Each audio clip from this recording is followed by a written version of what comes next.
सोने का खजाना। एक वक्त का किस्सा है। दूर दराज मगरिक में एक फोर्ट लैंग्स के शहर में एक ड्रमर रहता था जिसका नाम था एंथनी। वो अपनी बीवी रोज के साथ रहता था। रोज और एंथनी को एक बच्चा होने वाला था और उन्हें अपने बच्चे के पैदा होने का बेसब्री से इंतजार था। एक दिन जब रोज अपनी छत पर खड़ी थी, गरूब होते सूरज को देखते हुए उसे महसूस हुआ कि सूरज का उजाला कितना खूबसूरत है। ओह, मैं उम्मीद करती हूँ कि मेरे बच्चे में थोड़ी सी सूरज की चमक आ जाए ताकि उसका मुस्तकबिल सूरज की मानिंद उजला हो। आखिरकार वो दिन आ पहुंचा कि एक सारस छत पर से उड़ता हुआ आया, एक कपड़े की गठरी उठाए हुए, और वो उस जोड़े के दरवाजे पर उतरा। कपड़े का बंडल नीचे रखते हुए उसने अपनी चोंच से दरवाजा खटखटाया और उड़ गया। एंथनी ने दरवाजा खोला और वो अपने बच्चे को देखकर बेइंतहा खुश हुआ। बच्चे के बाल सोने की तरह थे। गुरूब होते सूरज की चमक उसके ऊपर थी। मेरा सोने का खजाना, मेरी दौलत, मेरी सुनहरी धूप। हम इसका क्या नाम रखें? पीटर। मेरे सोने के खजाने का नाम होगा पीटर। पीटर, ओह कितना मुनासिब है। ये कहते हुए उस ड्रमर ने खुशी से ड्रम बजाया। पीटर बड़ा होकर ऐसा लड़का बना जो जिंदगी और जिंदा दिली से भरा था। उसके खूबसूरत लाल बाल थे। वो शहर के सबसे खूबसूरत लड़कों में से एक था। वो बहुत ही अच्छी तरह गा सकता था, बाहर के परिंदों की तरह, और फोर्ट लैंग्स में उससे अच्छी गिटार कोई नहीं बजाता था। दुनिया इतनी हसीन है, ये दुनिया ही हमारी है। परिंदे, बादल, सूरज मेरा दिल और मसरत से भर देते हैं। ओह, मेरे सोने के खजाने की इतनी खूबसूरत आवाज है। उसे एक ताज़ीदा बनाना चाहिए और बादशाह और बेगमों के महलों में गाना चाहिए। बिल्कुल नहीं, मेरा बेटा एक सिपाही बनेगा। वो एक यूनिफॉर्म पहन सकता है, एक बंदूक उठा सकता है और मार्च कर सकता है, 1-2-1-2। और रोज उसके बाल लाल हैं, सुनहरे नहीं। पर पीटर को अपने दिल में इसका इल्म था कि वो एक सिपाही से ज्यादा एक साजिंदा बनना चाहता है। एक दिन ऐसा हुआ कि बैंजो, जो शहर का एक साजिंदा था, वो शहर के बाजार से गुजर रहा था जब उसने अचानक पीटर को गाते हुए सुना। मुझे धूप बहुत पसंद है, सूरज चमकीला है, इसे बाअदब चमकने दो, वो हमें जिंदगी और उम्मीद दे। चलो नाचे गाएं, नाचे गाएं, नाचे गाएं। बैंजो पीटर का हुनर देखकर हक्का बक्का रह गया। ओ जनाब, ये बताओ तुम्हारा नाम क्या है? मेरा नाम पीटर है हुजूर। पीटर, सचमुच तुम्हारी बहुत अच्छी आवाज है और जो तुम गिटार के साथ करते हो वो लाजवाब है। तुम्हें एक साजिंदा बनना चाहिए। मैं शुक्रगुजार हूँ आपकी इज्जत अफजाई के लिए, पर मुझे लगता है मुझे एक सिपाही बनना ज्यादा पसंद होगा। एक सिपाही? लाहौल वला कुव्वत, तुम कोई सिपाही नहीं हो। क्या तुम देख नहीं रहे तुम्हारे पास इतना शानदार हुनर है? तुम पूरी सल्तनत में सबसे उम्दा साजिंदा बन सकते हो। फोर्ट लैंग्स की तो बात ही छोड़ो। मेरे वालिद मुझे ऐसा नहीं करने देंगे। ये कहकर पीटर ने अपना सिर नीचे झुका लिया और वो चला गया, और बैंजो फिक्रज़दा हो गया। कई दिन गुजर गए। जल्दी ही वो दिन आ गया जब पीटर को अपने वालिदैन को अलविदा कहना पड़ा। अलविदा अब्बा, अलविदा अम्मी। ओह, मेरे सोने के खजाने, जल्दी वापस आना। काश तुम बिना किसी नुकसान के वापस आओ। और एक मेडल लेकर। याद रखना, इससे बढ़कर मुझे किसी चीज पर नाज नहीं होगा। पीटर ने एक गहरी आह भरी और रुखसत हो गया। पीटर ने अपने साथी सिपाहियों की तरह ही पदवी पाई। जल्दी ही जंग शुरू हो गई और ये कई दिनों तक चली। जल्द ही पीटर को यह एहसास हो गया कि जंग सिर्फ तबाही लाती है। आखिरकार जंग खत्म हुई और सिपह सालारों ने अमन के मसौदे पर दस्तखत किए। पीटर वापस आया, ये कसम खाकर कि वो फिर कभी जंग में शरीक नहीं होगा। ओह, मेरे सोने के खजाने, तुम वापस आ गए। आपकी दुआओं ने मुझे बचा लिया अम्मी। देखो, मैं बिना किसी खरोच के वापस आ गया। और मेडल? और बिना मेडल के भी। कोई बात नहीं मेरे बेटे, मुझे उम्मीद है कि अगली जंग में तुम्हें ये मिल जाएगा।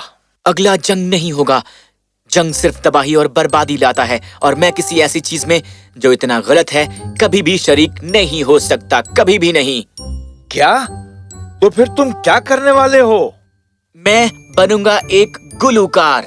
मैं इसकी इजाजत कभी नहीं दूंगा, कभी नहीं। मेरे सोने के खजाने को अब और परेशान मत करो। उसने वो किया जो तुमने उसे करने को कहा था और फौज में शरीक हुआ और जंग में लड़ा। अब उसे वो करने दो जो वो चाहता है। शुक्रिया अम्मी। खैर, जो तुम्हारा जी चाहे करो। बस ये जान लो कि मैं बहुत मायूस हुआ हूँ। ये कहते हुए एंथनी वहां से चला गया। पीटर मायूस था और उसकी माँ ने उसे तसल्ली दी। मेरे सोने के खजाने, अपने अब्बा के मुतालिक फिक्र मत करो। तुम बहुत खास हो, तुम परेशान नहीं हो सकते। आगे बढ़ो और वो करो जो तुम करना चाहते हो। मैं तुम्हारे अब्बा से निपट लूंगी। शुक्रिया अम्मी, तुम सबसे अच्छी हो। तो अगले ही दिन पीटर बैंजो के पास गया, जो उसे देखकर खुश हो गया। देखो तो कौन आया है, हुनरमंद पीटर। तुम तंदुरुस्त दुरुस्त आए हो।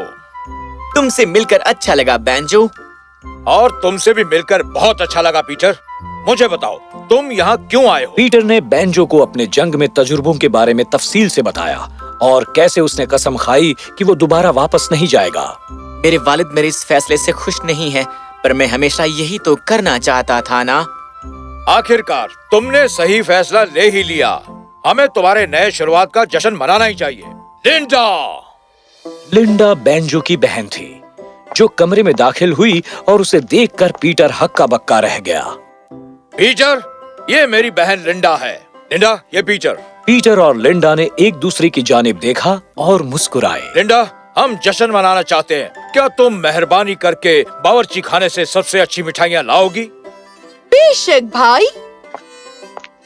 अगले कुछ दिनों तक पीटर अपनी गिटार बजाता और बैंजो के घर पर गाना गाता।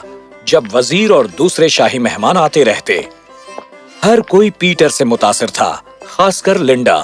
उसे उससे मोहब्बत हो गई थी और जल्दी ही वो दोनों इकट्ठे थे, हाथों में हाथ लिए, एक दूजे की मोहब्बत में मुअत्तला। जब बैंजो को इस बात का पता चला, वो बहुत खुश हुआ। मेरी बहन और मेरा सबसे अच्छा दोस्त, इससे ज्यादा खुशी मेरे लिए क्या होगी? शुक्रिया बैंजो, हम जल्दी ही निकाह करना चाहते हैं। ओह, ये तो बहुत उम्दा है, पर मुझे लगता है कि तुम्हें रुकना पड़ेगा। पीटर और लिंडा फिक्रज़दा हो गए। पर ऐसा क्यों? बादशाह सलामत चाहते हैं कि तुम उनकी बेटी के निकाह पर बजाओ। ये तो बहुत ही शानदार खबर है। पीटर ने बैंजो का शुक्रिया अदा किया और जब वो मुड़ा तो उसने देखा कि अब लिंडा कमरे में नहीं थी। पीटर ये समझ गया कि वो परेशान थी, पर बादशाह के लिए शाही सल्तनत में अपने फन का मुजाहिरा करना कुछ ऐसा था जो वो हमेशा से करना चाहता था। वो घर वापस गया और अपनी वालिदा से सब कुछ बता दिया। वो बहुत खुश हो गई और उसने उसके सफर के लिए लजीज पकवान बनाए। वो उससे अलविदा कहकर निकल पड़ा। पीटर ने शाही निकाह में बजाया और हर एक ने उसकी हौसला अफजाई की। वो बहुत मशहूर हो गया। बादशाह और बेगमें जो पड़ोस की सल्तनत से निकाह में आई थीं, वो चाहती थीं कि उनकी सल्तनत में आकर भी वो बजाए। पीटर ने हलीमी से उनकी फरमाइश कबूल की और जल्द ही वो एक सल्तनत से दूसरी सल्तनत में अपनी गिटार बजाते हुए और नगमे गाते हुए जाने लगा। वो इतना मशहूर हो गया कि लोगों ने उसे खिताब दिया, लाल बालों वाला साजिंदा। पर मशहूरी और इज्जत अफजाई के बावजूद पीटर तरस रहा था अपने खानदान और लिंडा के लिए। उस साल के आखिरी निकाह के बाद पीटर वापस फोर्ट लैंग्स के अपने सफर पर निकल पड़ा। पूरे सफर के दौरान वो यही सोचता रहा कि आखिरकार उसने वो सब कैसे हासिल कर लिया जो वो हमेशा चाहता था। जब वो घर पहुंचा, उसे देखकर उसकी वालिदा चौंक गई और उसे गले लगा लिया। ओह, मेरे सोने के खजाने, तुम वापस आ गए। हाँ अम्मी, मैं वापस आ गया और देखो तुम्हारे लिए क्या लाया हूँ। पीटर ने वो बैग उसे दे दिया जिसे वो उठाए था। वो इतना भारी था कि उसकी वालिदा को उसे नीचे रखना पड़ा खोलने से पहले।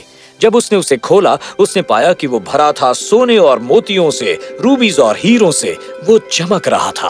ओह, हम दौलतमंद हो गए। हमारा बेटा हमारे लिए खजाना लेकर आया है। एंथनी फिर से मुतासिर नहीं था।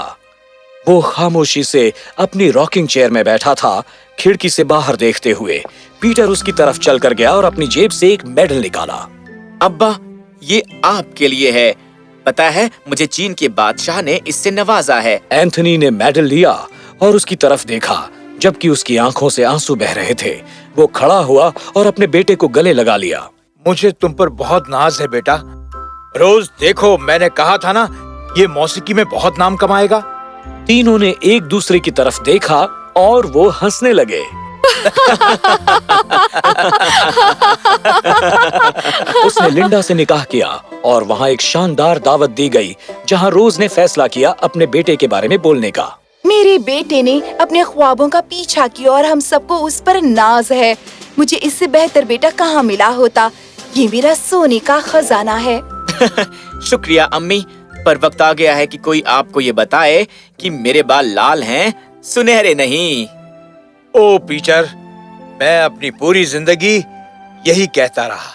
ओह, ये तुम्हारे बाल ही नहीं जो सुनहरे हैं मेरे बेटे, ये तुम्हारा दिल है। हाँ, ये तुम्हारा खूबसूरत दिल है जो इतना खूबसूरत मौसीकी पैदा करता है। ये गुरूब होते हुए सूरज की दुआ है, इसीलिए जब भी कभी तुम गाते हो ये दिलों को भर देता है और खुशी और सुकून भर देता है। अम्मी, आपने मुझे कभी ये क्यों नहीं बताया? मैं क्या कहूँ, मैं आखिर का इंतजार कर रही थी।